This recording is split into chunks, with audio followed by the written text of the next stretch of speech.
Hi, David. It's a pleasure to have you here with us over at Texas Guitar Society. Texas Guitar Society is a new society which aspires to become a new center for students as well as professionals. And we want to ask questions that are usually not asked in the community and also to create opportunities for young students and professional alike. This time we have the honor of having a great guest, a fantastic guitarist, and also a spectacular recording engineer. Of course, we're talking about David Jaggs. I had the pleasure of meeting him and collaborating with him in Italy in 2018 and 2019. So I've seen firsthand his magic at work. Thank you for joining us, David. Pleasure to be here. So, what I would like to discuss with you, David, today are two topics broadly. The first one is something that, again, is not usually talked about and is essential to make a living, a proper living with the guitar. And the topic is, how do you go about making money, or how do you understand the classical guitar as a business? Specifically, for those of you who don't know, David has a very successful YouTube channel, DPJ Films. And also he's sold quite a bit of albums, physical CDs, and well, I would like to know how you go about those two topics. Okay, well, I'll give you a bit of a background how it all started. Yes, please. I was at the Guildhall School of Music in London, and I was just following the normal route that conservatoire guitarists follow, you know, the 4-year course, the end of year recitals, the final recital. And then when you leave, I always say that the 2 years after you leave are a very dangerous time, because I've seen many guitarists come out of conservatoire and they find themselves on their own out there. And a lot of them fall by the wayside. And there were 3 guitarists in my year at the Guildhall School of Music. One went off and joined the Navy, and the other one became a comedian. So that's, I think these days the common route is to become a teacher. And I've not really taught much at all since in the 35 years, I think it is, since I left. Not because I didn't want to, but just that's the way it happened. So yeah, so those 2 years are quite sort of crucial. So that should be a sort of warning to any guitarists that are in that position.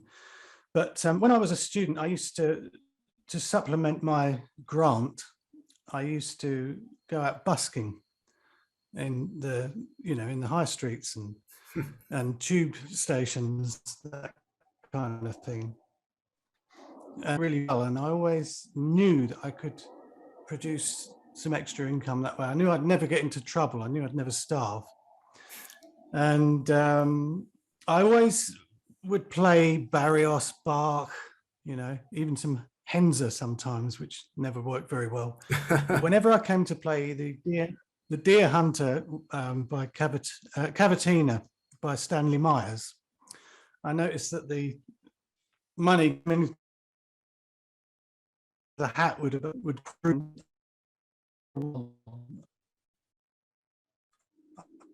to have a whole tour, this kind of remember thinking, well, I need a similar song with a similar chord structure. I was wrong, of course, but I chose the song If by David Gates. And I did an arrangement which sounded a little bit, I think you can hear it on YouTube, I think it's out there. It sounded a little bit Cavatina-esque. It was in key and the same kind of chord sequence. And I went out there and played that, and people seemed, yeah, they really liked it. And it was, I did film themes, and actually it was kind of molded. It was very successful. To cut a long story short, I made some albums, and I sold a lot of albums, CDs. And in those days, it was quite unusual to see a busker with CDs. They usually had sort of cassettes or, that kind of thing. But I was quite professional and had the CDs made. And I think I started with 2 albums. I did a Scottish folk tunes and then just a standard easy listening. And then I did a classical one, a Spanish album. And interestingly, it didn't sell as well as the other 2. The easy listening one was the one that sold the most. And then I thought, well, I'll do another one of those. And I did a romantic one, which was just another easy listening one, theme from the Titanic, that kind of thing. Oh, cool. You can hear it on Spotify if you're interested. And that one, I had some backing tracks done professionally for me. And that was the point in which the album sales started to triple. And at that point, I was getting a little bit, I didn't like going out into the streets. So I started to going to shopping malls, indoor shopping malls, and getting permission, sometimes paying for a pitch. And it would become like it's a proper business. And but when it really started to work for me was when I went to shows, craft shows, that kind of thing. I don't know if you have them in Mexico or Texas, but gift fairs, Christmas shows, gardening shows, any sort, and I was obsessed for about 15 years. I was obsessed with doing these shows and finding which ones sold the most albums. And I was selling a lot of albums. And it kind of took me away from the guitar world. And I just made album after album, and I was selling, sometimes people would come up and they'd buy, there's a lot more money about in those days as well, and they'd maybe buy 7 albums. Wow. For people to buy 3 was nothing. And I'd be selling, very often over 100, 150 in a day. Well, that's a lot. The profit margin is quite good. So it just became from the early days as a student, it just became it was a business that I took very seriously. And I eventually bought my house with it. And, it's just a proper business. It's just proper self-employed, taxes paid, and all the rest of it. So that's really how it started. But then it kind of led to a few other things as well, which you probably want to talk about. Yes, of course. You mean your career as a recording engineer, I imagine. Well, that came about from, I've done 11 albums, and after about the 7th or the 8th, I used to find the recording process really often, they would, some of them are quite arrogant, and they would say, I don't sound like that. And they say, yes, you do. And you don't sound like it. And they'd bring out mics that you knew weren't going to do the trick, And also the editing side of it, I'd spend a lot of time watching them edit it, and I could see what needed to be done because I knew the pieces so well. But in the end, I kind of took over, and it just went from there. So I think about the last 3 or 4 albums I did myself. And then I got to do some other people's albums as well. I've recorded John Mills, British guitarist, and Antigone Goni, David Miller, the lute player, Christina Gaglietto, the fabulous new Italian young guitarist who's just won a competition, I believe. So yeah, that it kind of, things lead to other things, Yes. One thing I always tell young guitarists when I do classes at schools is to take any job that you're offered, anything, because the smallest job can lead to something else. I can give you a couple of examples. I was playing one of those shopping malls I was telling you about, and I was thinking, I shouldn't be here. And somebody bought an album. They gave it to a friend of theirs who just happened to be very wealthy. And he bought all my albums. He bought the lot. And he was doing a renewing of his vows.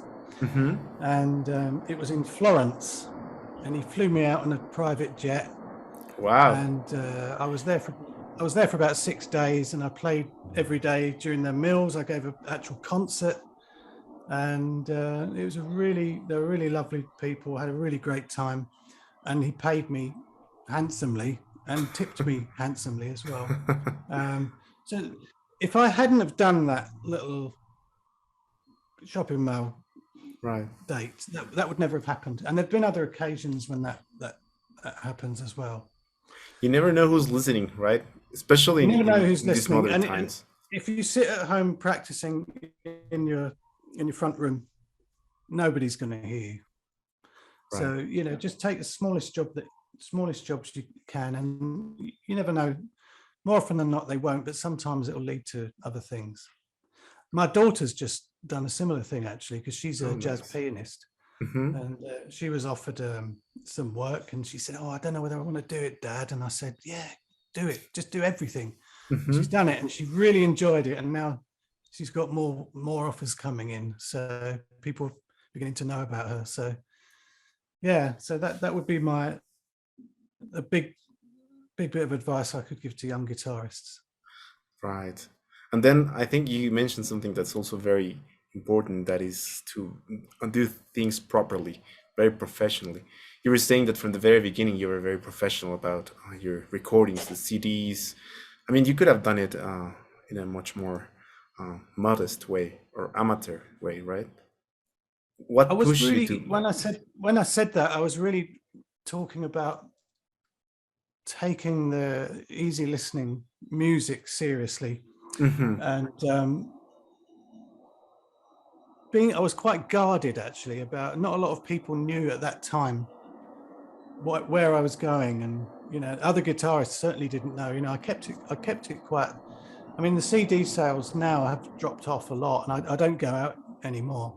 Right. But there will be ways. There will be ways of making money. Similar ways. It would still work, but it just wouldn't make. I'm just too old for it now, I think. Just don't want to.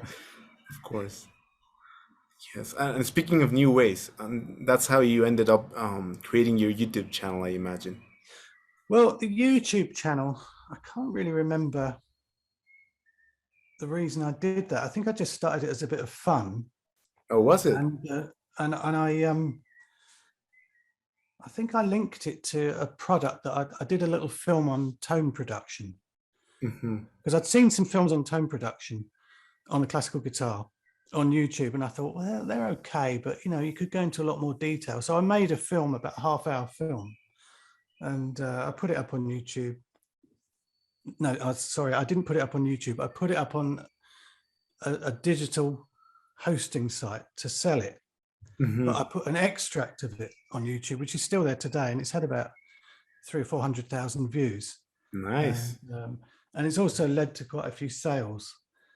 But when I first put it up, nothing happened, for about 2 or 3 weeks, and then I noticed one had sold. They're only a couple of pounds,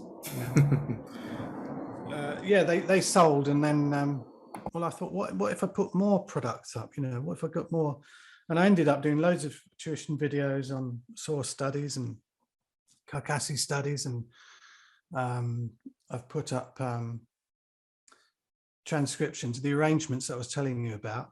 But that's quite complicated to do, the copywritten arrangements. We can talk about that if you like. Oh, yes, please.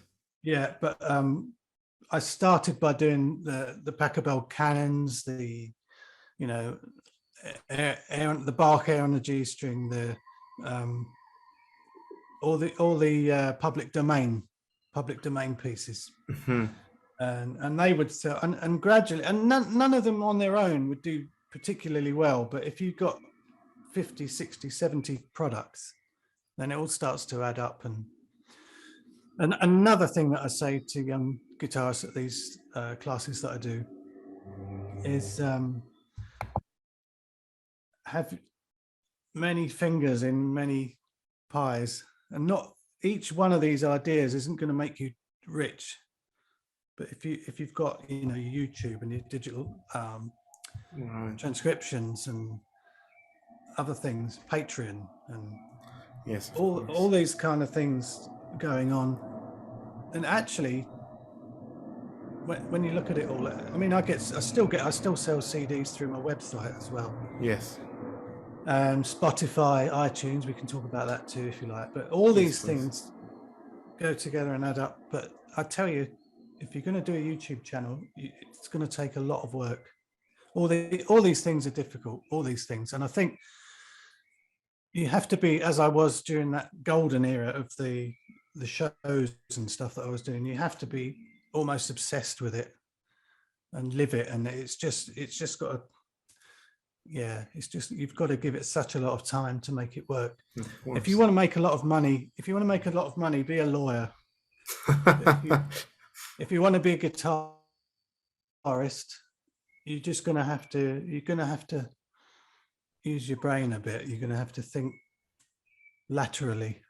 Right. And how do you develop this mentality of, like you said, having different fingers in different pies? Because that's really not very common in not only the classical guitar, but also in the classical music world in general. People tend to be very narrow-minded. I think I was so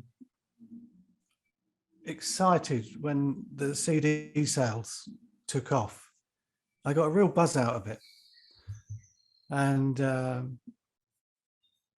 yeah, I mean, I don't want to say too much, but I was doing really well. And I think the whole thing just excited me. And I think the possibilities of the internet, that's the stage I'm at now, I find that really interesting as well, because there's such a big market out there. And you see some people doing really well on YouTube. Mm-hmm. Right. And the possibility. And the other good thing about YouTube is it doesn't matter if you're not, 17-year-old and look great. It seems that there's a lot of successful people out there that are, like me, middle-aged, aging. Right. It doesn't seem to matter. It doesn't seem to matter what you look like so much, because there's no record companies that are kind of dictating and saying it should be this way. We're not going to, we're going to drop you if you Right. put on 2 stone or something like that. Right. And speaking of that, I think it's being in control of everything and also responsible for everything as well. mm-hmm. I think that's what's got that attitude, and Yes, I understand. You were saying about when you first started recording that it's a bit complicated with the problem. What's the name? The rights. How do you go about copyright? Copyright. Sorry. Yes. I think it's slightly different in each country, but I can tell you how it works here. Yes. It's called MCPS here. Mm-hmm. I can't remember what that stands for. Mechanical Copyright something or other. MCPS. And if you make an album before it's produced, you have to pay, I think it's something like 8% of what it's going to sell for. Oh, okay. So you're selling it for $10. You have to pay 80 cents on each album. Now, that is only if everything on that album is written by someone who didn't die more than 70 years ago. Okay. So if you've got an album full of Giuliani, there's no copyright to pay. If you've got an album which is all Hans Werner Henze, you're going to have to pay on every album you sell. If it's $10, you're going to have to pay 80 cents. And that adds up. But if you've got an album of Giuliani and Hans Werner Henze, which sounds like an odd combination to me, but then you will pay, the timings will all be noted. And let's say it is half and half. You won't pay 80 cents copyright on each album. You'll pay 40 cents because half of it's Giuliani. Right. But if you've got an album with Tarraga, Giuliani, Saw, but you've got one copyright item in there, then you'll pay a tiny amount. But I know it's different in the States, so that really will have to be checked out. And what about a YouTube when you make arrangements of popular songs? Well, all the copyright for YouTube is taken at source, and it's YouTube that have organized it all. And yeah, there's no problem putting stuff up on YouTube.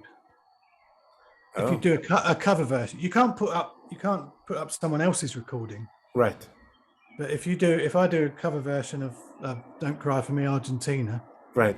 Andrew Lloyd Webber, the copyright will all be worked out. I don't have to worry about it.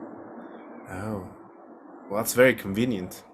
But if I want to sell the score, that's a whole different ball game. Right. I can recommend a company. It's run by Hal Leonard, and it's Arrange Me. And what they do, they'll take a big percentage of, if you sell something, they'll take 90%, but you get to keep 10%. So if I do an arrangement, and they can't do every song either. Actually, they can't do the Lloyd Webber songs as digital. But say I want to do Thing from Titanic, and I put it up and I sell it for $6. I only get 60 cents. I only get 60 cents for it. But it's all legal. I can't get into trouble for it. Yes, of course. There are people that probably don't declare it, but I wouldn't recommend it.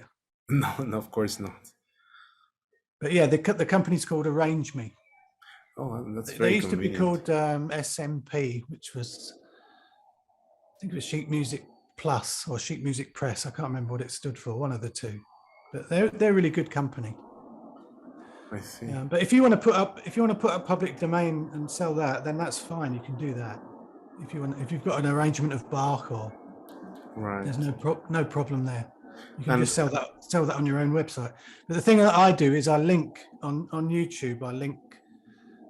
You can get direct clicks to your own website from YouTube, and it takes you on to the website, even to the page of that arrangement. And then from there, I can either sell it through my other hosting company, my public domain hosting company, which is called Payloads, okay. or I can send them off to Hal Leonard's website, or Arrange Me, or because you can push people here and there, Right. from the web, from YouTube. You can do it from YouTube to your website, and then take them to other places. Right. And speaking of which, you have a new book out, right? I've got a new book now. Here's another example of how small things lead to better things. Okay. It was lockdown. I thought, well, I'll do a few more arrangements. I'll record at home. I did some recordings at home. And someone had asked me to do The Boxer by Simon and Garfunkel. Mm-hmm. And I'd never had time to do it before. I had hours and hours. So I did this arrangement of The Boxer, which you can see on YouTube. And I didn't know, but Arrange Me give out a prize every so often for the best arrangements, and that one won something. And it was only, it was only $100 or something like that. It was really nice to get. But the thing was, it brought me to their attention because they were looking for an arranger to do some popular tunes. So from that YouTube, the YouTube upload, that's led to a prize, which has in turn led to a publishing deal, which is quite a big thing. Nice. Really. And the book's not long out now. It's not long out. You'll see it if you look on Amazon. It's what's it called? Classical Guitar Music for the Solo Performer. It's all easy listening. It's great if you ever play in restaurants or something like that, or at Mother's Day. It's perfect for that because they're really good quality arrangements. There's 20 in it. Nice. And this was published by Hal Leonard, right? Hal Leonard, yeah. Oh, nice. Congratulations, David. And I'm just working on the second book for them, and it's just getting a bit warmer here, and I'm doing a load of Christmas songs. That's a bit funny. Is it weird working on Christmas tunes. It's all right if you can separate, if you don't hear the words, just tunes, because I thought about putting a tree up, and making it a bit colder in here, but no, it's I thought it would be odd, but it's not. It's just a job. It's just a job, and you just get on with it. Are you gonna But be another, publishing videos of these tunes on YouTube? I'll look forward to yeah, seeing I've them. just put out the first one because it's only just come out, and maybe I can give you some links to put in the description. Yes, please. Yeah, I'll do that afterwards. Nice. So you do a lot of things, David. So you yourself are a fantastic guitarist. You've worked with quite a lot of people as a recording engineer and producer, and also as an arranger. Yeah. Right. And out of all of these jobs, which is your favorite? Well, I just love playing the classical guitar, and I love playing Bach on the classical guitar. So that's what I would like to do. Ideally, I would just love to sit and play Bach, but it's you can't always do exactly what you want, can you? Right. Life's not like that, is it? No, and I think Segovia was very careful in the type of music that he chose to play and record, Hmm. and I think not to the extent he popularized, but not to the extent I do, obviously. Hmm. And then I think John Williams as well. I think he was similar. I know he did Dodgson and stuff like that, but he did a lot of movie themes and those Right. kind of albums. So I think you do. I've seen the effect it has on the public because I'm there. I'm there when I play, and I can see just before they buy the album. Hmm. I got it so fine tuned. I could see someone walk past, gauge the age, and say, they're going to like this song. So I'd play that, and Oh, it would hook them. it's very Uh, interesting. I just think, yeah, sometimes we should think about our audiences a little more. That's precisely one of the other things I wanted to talk about with you. And I don't know if the correct term is pre-production, but how do you go about creating the whole concept of a new album? Do you have do you think about your audience, who's going to listen to it, who's going to buy it? And if you do, how do you choose the repertoire or the arrangement? Is it to target a specific Are audience? you talking about me or just general guitarists? No, no, yourself, your experiences Well, as a I'll talk a little guitarist. bit about some of the albums I've done as well, and Yes. maybe that'll help your classical players. But for myself, if you look at some of the albums I've done themes, like I've done Scottish tunes, Hmm. Spanish. I originally thought, well, it was Spanish guitar encores I did, and I thought, well, I'll do South American encores, and I'll do, Hmm. but in the end, I thought, oh no, well, they don't sell as well, so I'll do more of the easy listening. So, but I did do one called Summertime, which was American. Um, Cole Porter, Jerome Kern, Gershwin, and Hmm. some Joplin as well. They're all on Spotify if you need to hear them. So yeah, themes are quite good. The people that I've worked with, Antigone, she's Greek, so she wanted to do an album of Greek inspired music.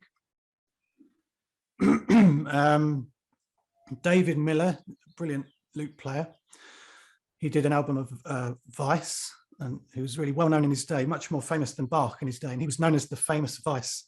So the album was called The Famous Vice. Right. You can hear it. You can hear it on iTunes, Spotify. And John Mills, he just loved Segovia's playing, and he got we got some sort of deal for him with Ramirez guitars. Nice. And Segovia he used to play houses, and then he switched to Ramirez, didn't he? And he got to own one of their top model guitars, so long as that he kept playing it for a certain number of years, I think. And we produced an album called Segovia, the Ramirez Years. Yes, yes, I've heard it. It's fantastic. And that's a really nice, that's a double album. It's a really nice album, actually.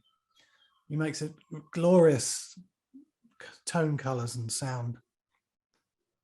But that's another thing that led to me doing Antigone's album, because he was her teacher, you see. So I recorded his album, and then I think he told her about me, and it's just one thing leads to another. Well, provided if you do your job well, right? I mean, yeah. I know it's an obvious thing to you, but maybe when you're a student, that's not so obvious. You have to always give it your best. You never know what's going to happen afterwards, right? Yeah, and when you're out in these, little house concerts, and even if it's a shopping mall or house concert or a fair, always make a point of thanking the organizers, or just try and be really professional. And I've got a few people jobs, and they've been a bit like a diva, and they've think that they're better than they are, and if you're a bit more humble, people don't like it if you're big-headed. Of course. Right. So, and what has been the album that has been the most rewarding for you as a recording engineer? Do you mean? Oh, well, I love the David Miller one, because I think I was in the church with him for 4 days, and he was playing it. He's just got such a great style, and I just absorbed it as a good, because he was my teacher as well, years and years ago when I was about 17. Wow. But I just absorbed 4 days of listening to this take after take of this fantastic phrasing, and I just went away and I felt I could do that. I took a lot of it in. It was a really nice one to do. And Christina's was a good one as well, because we met her in Volterra, didn't we? Right, yes. And I just wanted to help her a bit and just get her started. And her album, actually, that's just gone to go up to Spotify. It's not on Spotify yet. If you want to hear that one, you'll have to buy the album. But she's on my YouTube channel, Christina Gaglietto. A fantastic player, very young and very talented. Yeah, so they were good.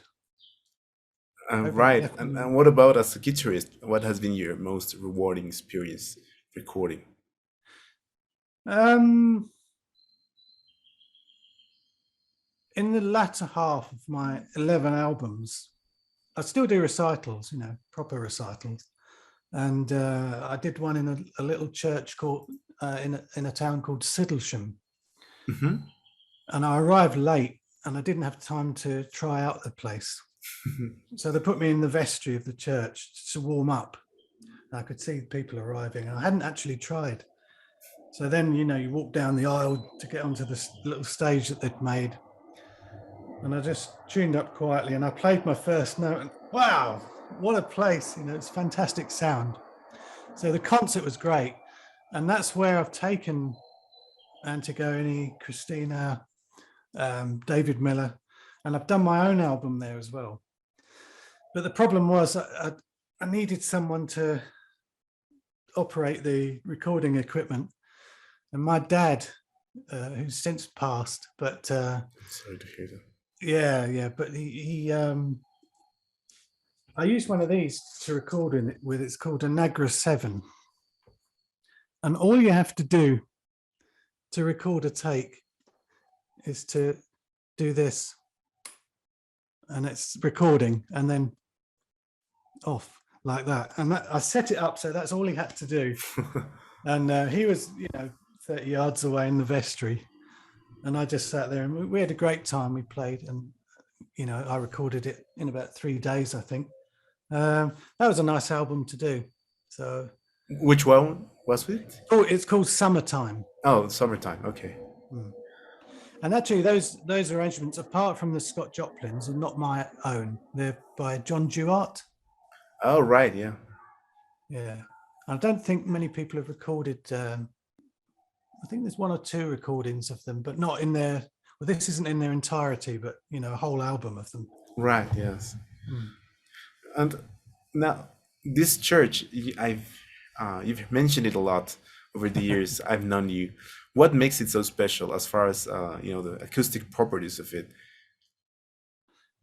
I think it's quite high. It's got a wooden floor, which mellows the sound out. It's about the right size. It's, oh, 3/4 of the size of Wigmore Hall, maybe in London. It's just not too big. It's not too big. It's set away from the road. It's got radiators. It's got heating. And yeah, it's just a really nice, and everyone I've taken there, they've really, really enjoyed it. And it's just a nice old English, village. And yeah, it's Sounds lovely. got a great sound. In fact, we there's a guitar festival at a place called West Dean, which is not too far away. And Antigone just played it, and she said, "Well, I've got this fantastic chapel that we use there." And I said, "Well, I've got a good church too." So I said, "Well, I'll tell you what. Why don't we?" She flew over. I said, "Let's go searching for sound." We went to West Dean, the one that she recorded, and it sounded a bit glassy. It was all stone, and sound. It was a bit small as well, and the sound kept bouncing off and cancelling itself out. And she was a bit. She had to listen through the headphones, and then we went to my one, and then she listened. Yeah, it's great.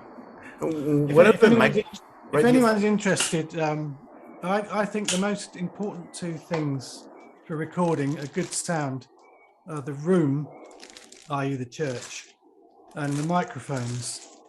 And this is a Nagra, sorry, that's a Nagra. This is a Neumann U87. We're not doing, I know we're not doing a class on recording, but no, but if you want to talk about, please. I mean, room and mics. Apart from you and your guitar, that's the most important thing. Right. How many albums have you recorded in that church? I think it's 4 or 5. I've got another couple lined up as well. Oh, really? Yeah. Who are you going to record now? I can't tell you that. Oh, okay. I guess we'll find out when we'll find out. Actually, it's someone that used to be very well known years ago, and it's kind of like a comeback album. But oh, I'm excited now. Yeah, but we'll talk about that later. Yes, of course. We'll be waiting for that album to drop. The other two are a violin guitar duet. Nice. And I'm hoping that's going to happen this year as well. Okay, it's a lot of work then. Yeah. You have lined up for this year. The coming book and recordings. Do you have any concerts? Yes. Upcoming? Yeah, I've got a few concerts. What's the most important advice you would give to young guitarists as far as these things we've talked about, making a living with the classical guitar, and kind of be open-minded as how to go about it? What would be your key advice?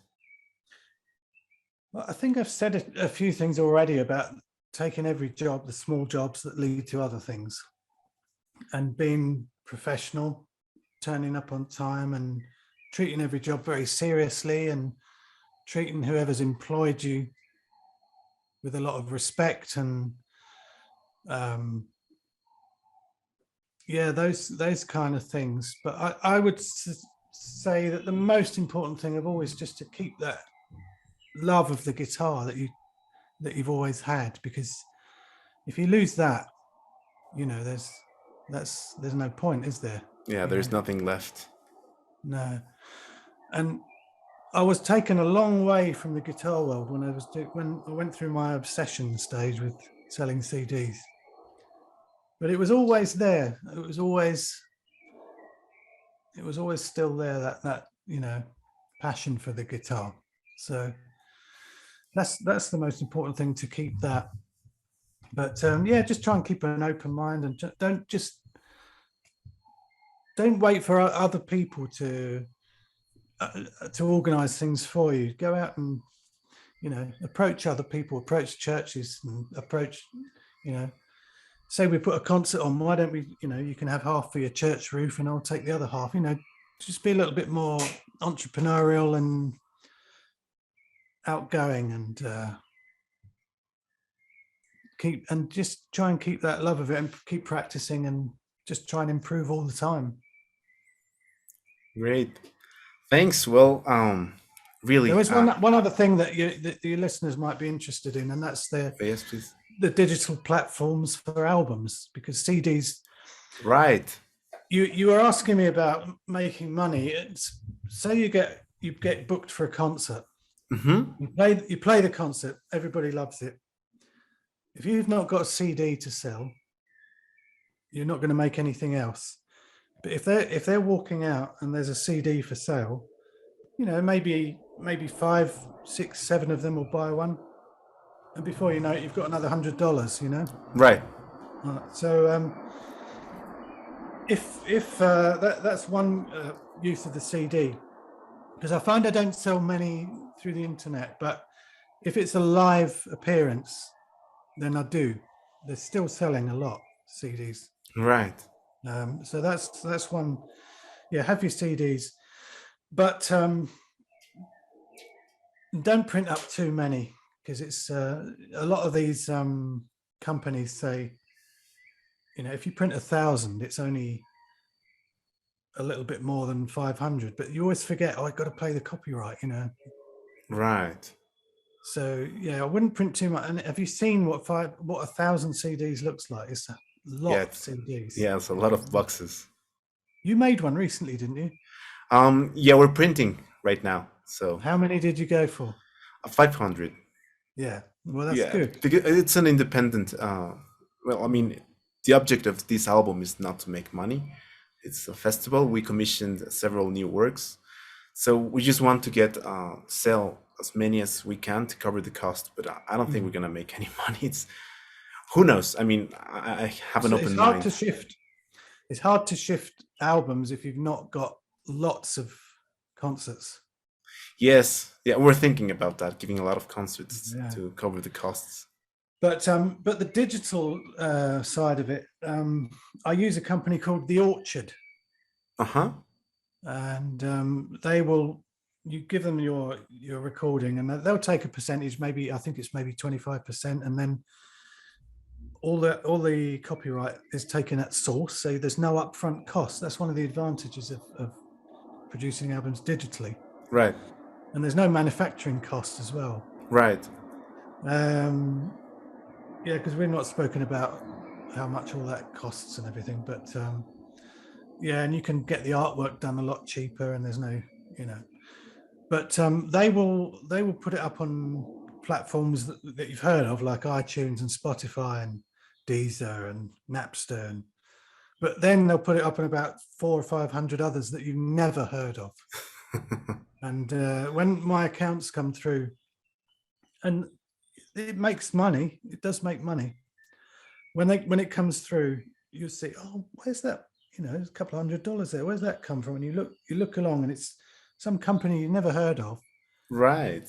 And I'll Google them, and it turned out that in this particular case, it was internet radio station.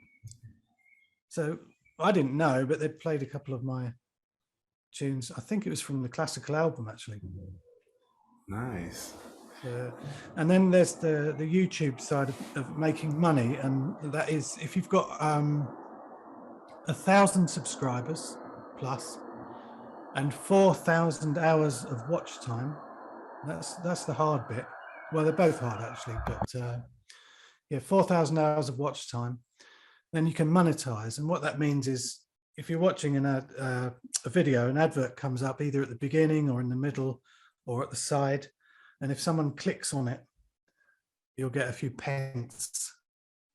But of course, there's thousands and thousands of views. So, I mean, the main reason I use YouTube is to direct people onto the website and other places. But I imagine it adds up, right? After a few. It does, and it's getting more.